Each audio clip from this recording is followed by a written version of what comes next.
Bismillahirrahmanirrahim.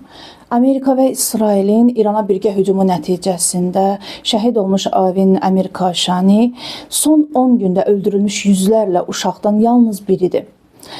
Cəmi 10 yaşında olan Avin şəhadətindən bir gün əvvəl bu yazını yazıb. Xudaya, bizim şəhid olmuş rəhbərimizi öz yanında sağ-salamat saxla. Canım rəhbərim, mən də sizin kimi şəhid olmaq istəyirəm. Mən İsrail və Amerikanı məğlub edəcəm. Canım rəhbərim, Ağay Xameneyi, cənnətdə sağ-salamat olasınız. İmza Avin Əmir Kaşani, 6 mart 2026. Canım rəhbərim, Xuda hafiz. Bu sözlər bir çoxlarımızın ürək sözüdür, düzdür. 10 yaşlı qızcığazı məgər kimsə məcbur eləyə bilər bu məktubu yazmağa? Xeyr.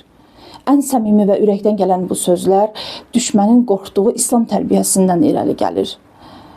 İnsanlıqdan pay götürməmiş alçaq düşmən məhz bu cür zehniyyətdən qorxur, bu cür tərbiyədən qorxur. Ona görə də müsəlmanların gələcəyini, yəni uşaqları hədəf alır. Amma bu arzu zalım, imperialist, istismarçı düşmənin xırtdəyində qalacaq.